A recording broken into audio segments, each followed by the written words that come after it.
Olá pessoal, tudo bem? Prazer estar com vocês. Meu nome é Ismael Noronha e nós vamos começar a estudar essa lei aqui, ó. A Lei Complementar, olha só, Lei Complementar número 15 de 1996. Essa lei, pessoal, é a lei que trata sobre organização, atribuições e o que mais? O Estatuto do Ministério Público aí de Alagoas. Beleza? Essa é a lei que nós vamos estudar. Pessoal, antes de nós começarmos a estudar efetivamente os dispositivos dessa lei, é bom que a gente tenha uma visão geral de como é que funciona o Ministério Público no nosso país. E, aproveitando a oportunidade, já falaremos sobre as outras funções essenciais da Justiça, junto com o Ministério Público, porque aí nós identificaremos as competências de cada uma delas. Então, presta atenção. A Constituição Federal, ela, depois da parte dos poderes legislativo, executivo e judiciário, no mesmo título, ela trata sobre as funções essenciais da Justiça. E nesse capítulo, ela coloca 4 instituições.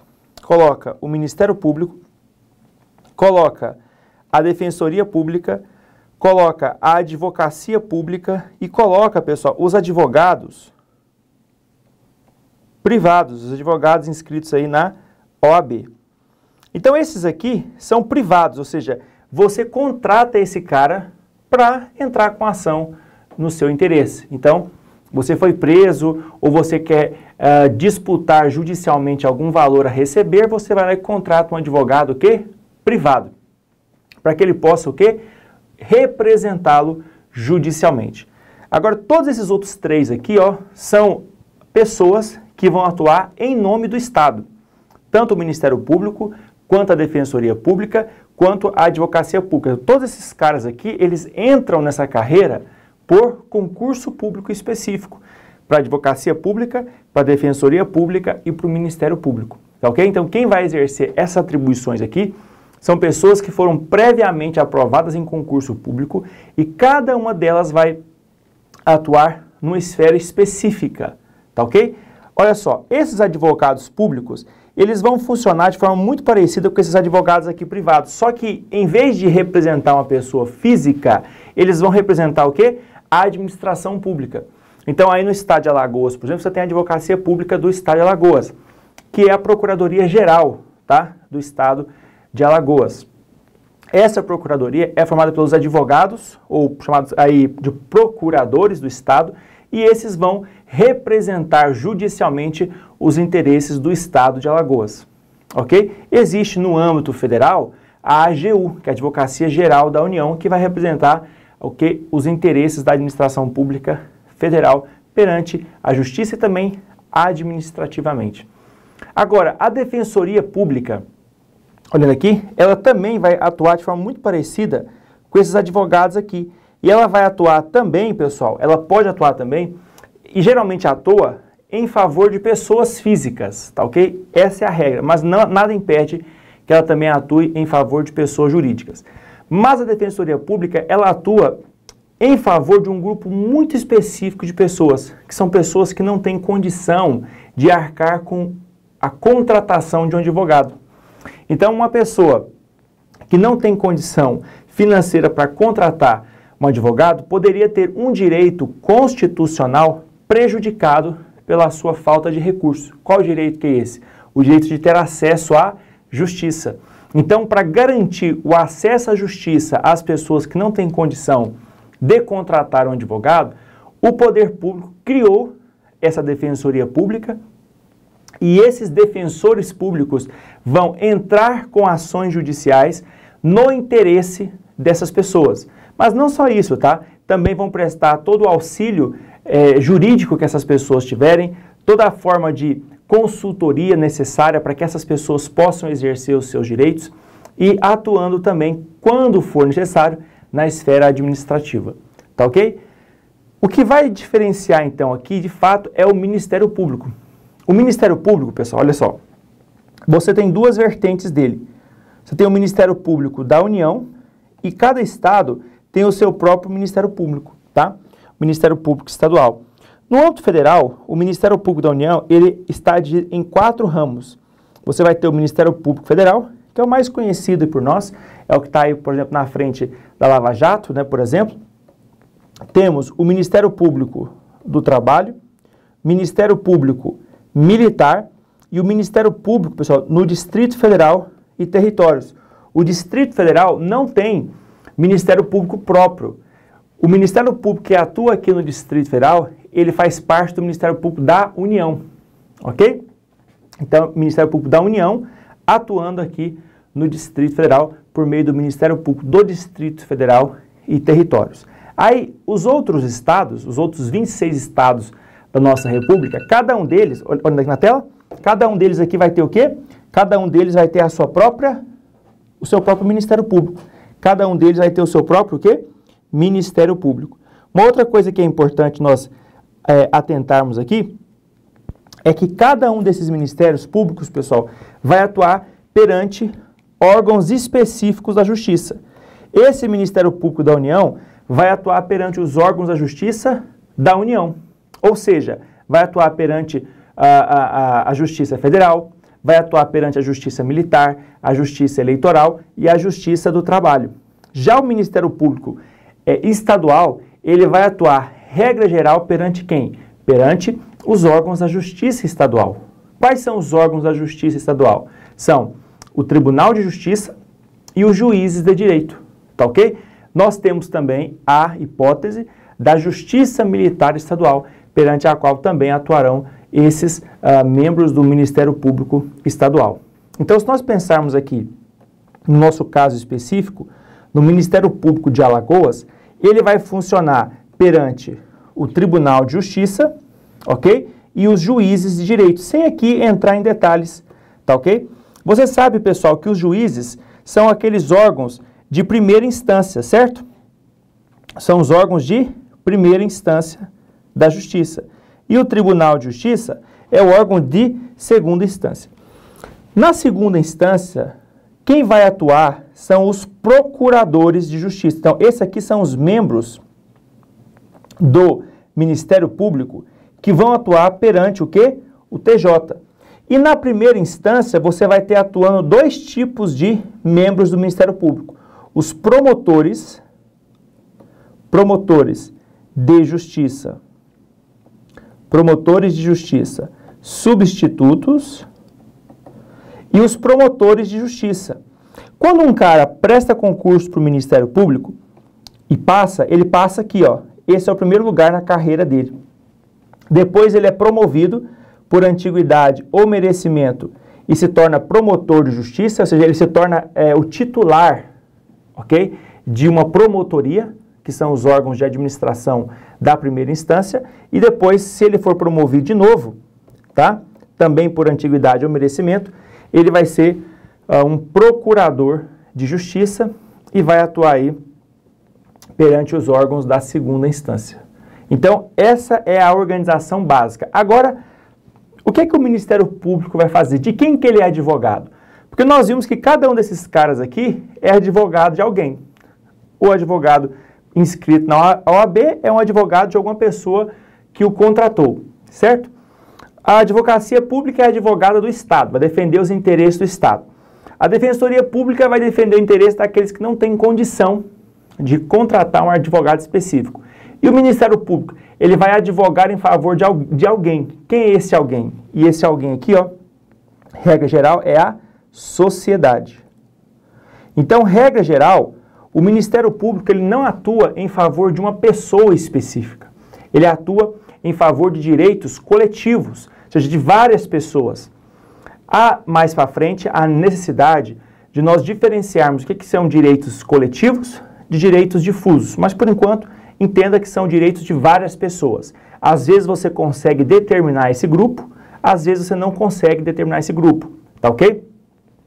Mas existe uma hipótese em que o Ministério Público pode atuar em favor de direitos de uma pessoa de forma específica. Quando esses direitos forem o quê? Indisponíveis. Então, por exemplo, o direito à vida. Se uma pessoa precisar, sei lá, de um leito no hospital, a pessoa está morrendo, o Ministério Público pode sim propor uma ação em favor de uma pessoa específica, mas somente quando esse direito for um direito o quê? Indisponível, ou seja, um direito sobre o qual não há poder de disposição, a pessoa não pode abrir mão desse direito, tá? A gente coloca sempre o direito à vida, que é o direito, assim, elementar, e é fácil de você lembrar isso para a sua prova, tá ok? Mas a regra é que o Ministério Público ele vai atuar de forma o quê? Coletiva, ou seja, no interesse da sociedade como um todo. Então ele vai atuar, por exemplo, defendendo o meio ambiente, protegendo os direitos do consumidor, protegendo os direitos da criança e do adolescente, do idoso, das pessoas com deficiência e assim por diante. São direitos, então, de um grupo de pessoas que vai ser o quê? Protegido e amparado pela atuação do Ministério Público. Esses 4 órgãos aqui, eles são chamados de funções essenciais da Justiça, porque é por meio deles, pessoal, que, regra geral, o Judiciário é provocado para agir. Então, eu, por exemplo, não tenho competência para chegar no Judiciário e provocá-lo, porque eu não tenho o quê? Competência processual para isso, tá? Então, essa é a primeira observação. Agora, esses caras que atuam nesses órgãos aqui, ou de forma privada, com a sua carteirinha da OAB, esses caras têm competência para provocar o Judiciário e fazer com que o Judiciário aplique o direito no caso concreto. Então, por isso que eles são essenciais à Justiça, porque por meio da atuação deles, o Judiciário será provocado e ele vai ser o quê? Aplicador do direito no caso concreto.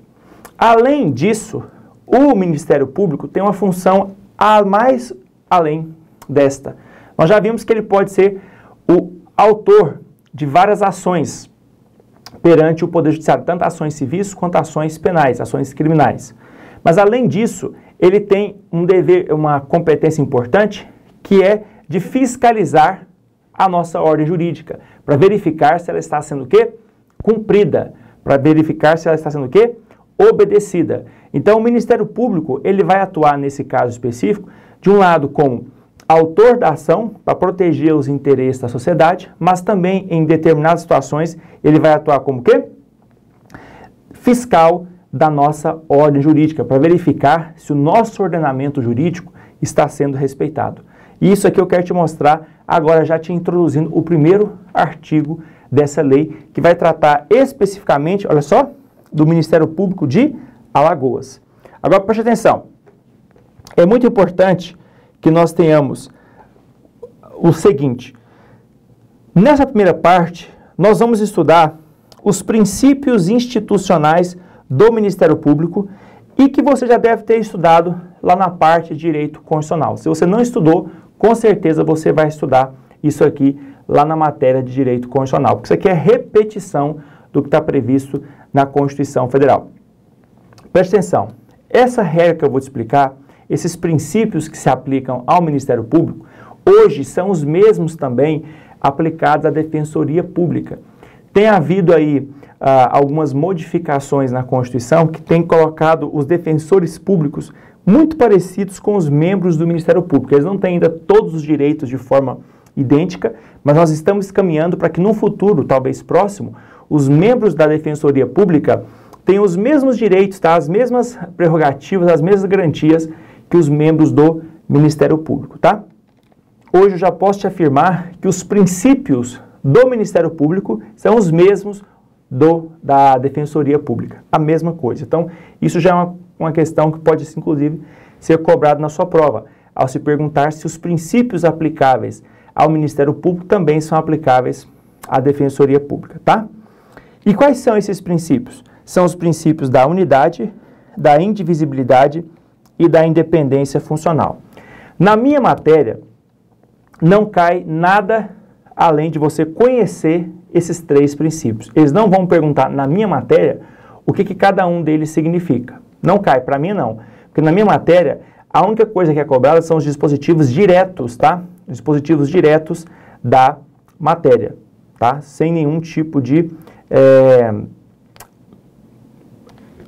cobrança além do dispositivo previsto literalmente na legislação. Não cai. Mas vamos aproveitar a oportunidade e vamos incrementar um pouquinho e verificar o que cada um desses princípios significa. O princípio da unidade significa o seguinte, uma coisa importante. todos esses princípios têm que ser analisados por Ministério Público.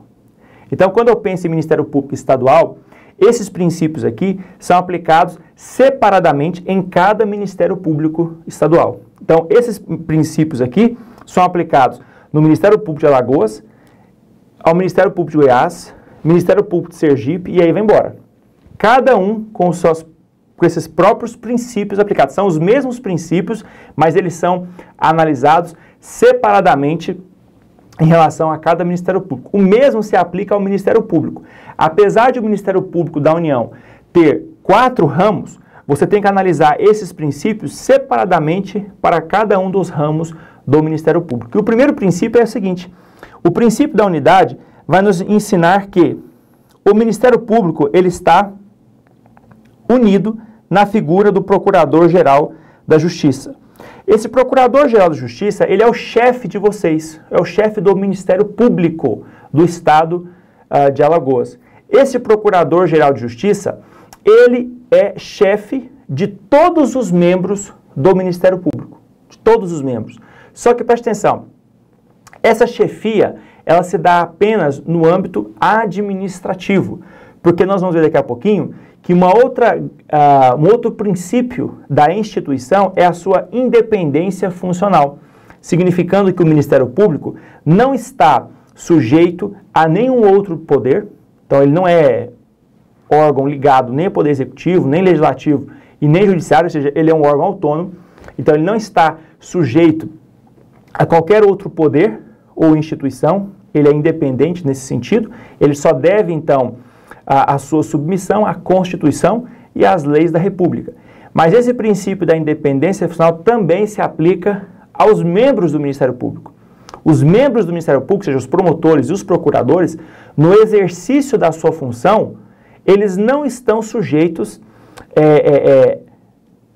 ao procurador ou qualquer outra autoridade. Eles têm independência para atuar, submetendo-se apenas à Constituição e às leis da República. Eles só estão submetidos no que diz respeito às funções administrativas, ao dia a dia ali da instituição, mas não no desempenho das atividades fins da instituição.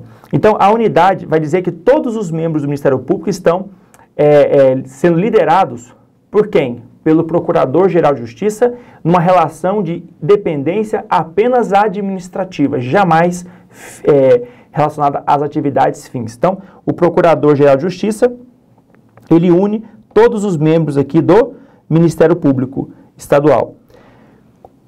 O princípio da indivisibilidade é uma consequência do que, pessoal? Do princípio da unidade. Olha, se todos os membros do Ministério Público, eles estão unidos ao Procurador-Geral de Justiça, estão submetidos a ele administrativamente, e esse princípio da unidade vai nos dizer que, consequentemente, ou seja, como consequência dessa unidade, nós temos o princípio da indivisibilidade. Esse princípio da indivisibilidade significa que, quando qualquer membro do Ministério Público atua, ele não atua em nome próprio. Quando esse membro do Ministério Público atua, ele atua em nome do Ministério Público. Vocês já viram alguma reportagem com algum promotor de justiça ou procurador?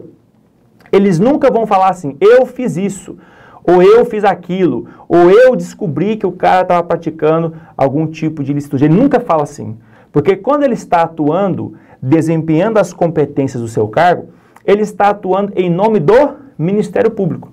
Então ele vai dizer, o Ministério Público fez isso, ou o Ministério Público fez aquilo. Como consequência do princípio da indivisibilidade, nós temos a seguinte possibilidade. Olha, imaginemos 2 membros do Ministério Público, membro A e membro B. Imaginemos que o membro A estava presidindo uma investigação e, de repente, o membro A se aposentou ou morreu, por exemplo. O que vai acontecer? Eu posso transferir essa investigação que estava sendo presidida pelo membro A para o membro B? Sim, porque, preste atenção, quem é que estava atuando aqui? O Ministério Público.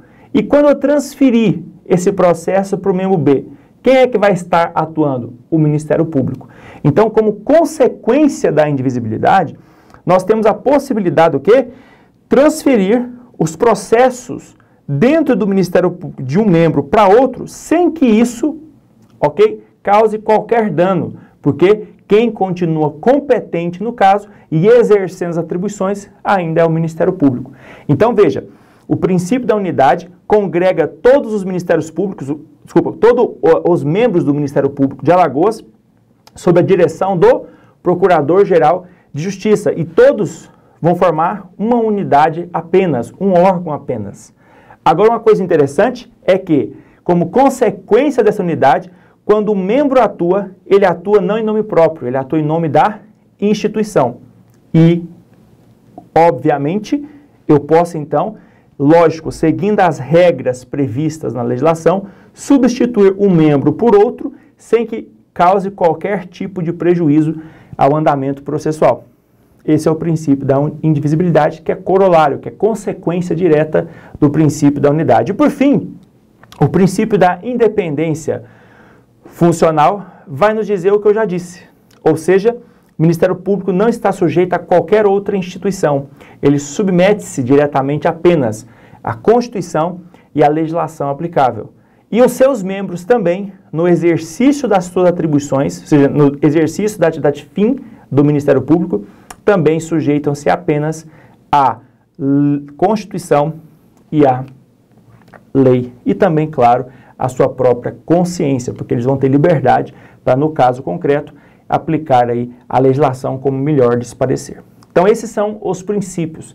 Mas, como eu te disse, na minha matéria, isso praticamente só vai cair de forma o quê? Literal. E isso aqui é importante. Sempre cai alguma coisinha em prol do Ministério Público sobre o quê? Princípios institucionais do Ministério Público. Além disso, o artigo 1º vai nos trazer mais algumas informações muito importantes sobre o Ministério Público. A primeira é que o Ministério Público é uma instituição o quê? Permanente. O que significa? Ele não tem prazo de duração. Vai durar enquanto o constituinte achar conveniente. E durante a existência da nossa Constituição, essa é a doutrina majoritária, o Ministério Público não pode ser extinto, tá? 2. Ele é essencial à função jurisdicional do Estado. Também já falei isso para vocês. E ele é uma das funções essenciais à Justiça, junto com quem? Com a Defensoria Pública, com a Advocacia Pública e com os advogados aí inscritos na OAB. A terceira informação é sobre as suas competências, tá? A ele incumbe o quê? Então, olha só, incumbindo-lhe. Então, aqui estão as atribuições de forma genérica, tá? Depois a gente vai ver de forma específica quais são as competências do Ministério Público. Mas aqui estão as competências genéricas, tá? Ou seja, ele vai defender a ordem jurídica, ou seja, a legislação existente para que ela seja cumprida, o regime democrático, o nosso regime político, ok? E também, olha só, os interesses sociais, e aqui quando eu falo interesses sociais, estou falando daqueles direitos, pessoal, da coletividade, tá ok? Então, direitos transindividuais. O que significa isso? São direitos que passam o interesse de uma pessoa só, é de uma coletividade, tá ok? Mas eu te disse que ele pode atuar em um tipo específico, pessoal, de direito individual. O direito individual o quê? Indisponível. Além disso, só para melhorar ainda nosso esquema aqui, esses direitos transindividuais, eles podem ser coletivos, eles podem ser difusos ou ainda individuais homogêneos. Todos esses direitos aqui, pessoal, eles se aplicam a diversas pessoas. Qual que é a diferença? Nesse caso aqui, você tem várias pessoas determináveis. Você consegue identificar aquelas pessoas específicas que foram aí prejudicadas, por exemplo, com a propaganda enganosa. Então você consegue entrar com ação civil pública em favor dessas pessoas.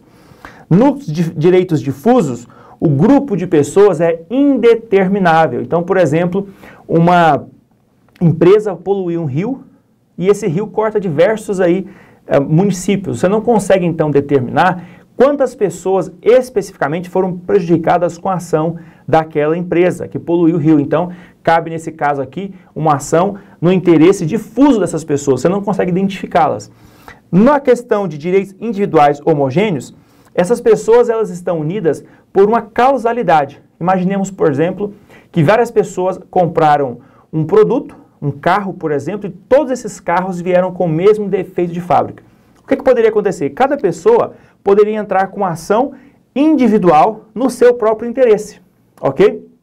No entanto, é muito mais prático essas pessoas se reunirem em um processo só, já que a causa de pedir é a mesma. Então, nesse caso específico, você teria o quê? Várias pessoas unidas por uma situação de fato, que é, no caso aqui específico, que é esse carro com problema, e o Ministério Público poderia entrar com a ação em nome dessas pessoas. Veja que apesar desses direitos serem individuais, por essa relação eles se unem, se tornam homogêneos, ou seja, iguais, e é possível nesse caso, já que são várias pessoas, o Ministério Público representá-las judicialmente.